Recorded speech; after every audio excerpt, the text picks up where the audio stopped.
గులాబీ పార్టీలో ముసలం పుట్టిందా? కేటీఆర్ నాయకత్వాన్ని సొంత పార్టీ ఎమ్మెల్యేలే ధిక్కరిస్తున్నారా అంటే అవునని అంటున్నారు తుంగతుర్తి కాంగ్రెస్ ఎమ్మెల్యే మందుల Samel. BRS working president KTR కు భవిష్యత్తులో తన బావ హరీష్ రావు నుంచి రాజకీయ గండం పొంచి ఉందంటూ ఆయన చేసిన వ్యాఖ్యలు ఇప్పుడు రాజకీయ వర్గాల్లో పెనుదుమారం రేపుతున్నాయి. అసెంబ్లీలో ఎమ్మెల్యే మందుల సామేల్ మాట్లాడుతూ బీఆర్ఎస్ పార్టీలో ఇప్పుడు కేటీఆర్ పట్టుకోల్పోయారని విమర్శించారు. ముఖ్యంగా పార్టీ ఎమ్మెల్యేలు ఎవరూ కూడా కేటీఆర్ మాట వినే పరిస్థితిలో లేరని, వారంతా హరీష్ రావు వైపే మొగ్గు చూపుతున్నారని సామేల్ బాంబు పేల్చారు. గత 10 ఏళ్లుగా పార్టీ నడిపించిన కేటీఆర్ కు ఇప్పుడు హరీష్ రావు రూపంలో ఒక పెద్ద రాజకీయ ప్రమాదం పొంచి ఉందని ఆయన హెచ్చరించారు.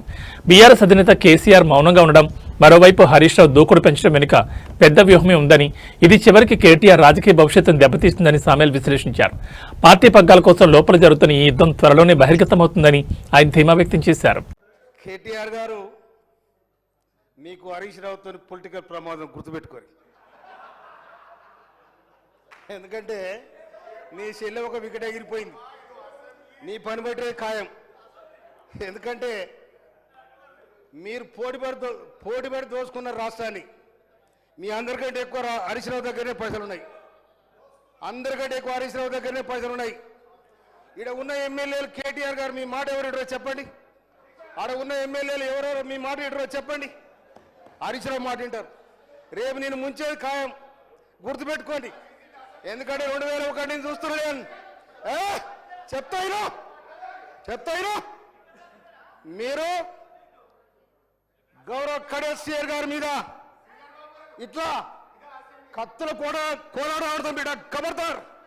ఏమనుకుంటున్నావు? మా పరికత్తులు లేసేనుకో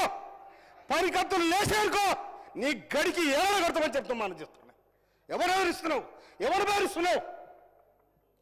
అందుకోసమనే దళితులంటే, గిరిజనులంటే లెక్కలేని తన మీద మీరుంటే మీ గడిలో దొర్రే రోజు కూడా వస్తారు కూడా తెలుస్తారు. నేను అందుకోసమనే ఇమ్మీడియట్లీ అధ్యక్ష వాళ్ళు కడియం సిఆర్ గారికి బేజాబ్తా క్షమాపణ చెప్పాలని డిమాండ్ చేస్తా ఉన్నా. నేను ఇవాళ ఇంకొక మాట, ఇవాళ కాళేశ్వరం కట్టినాడు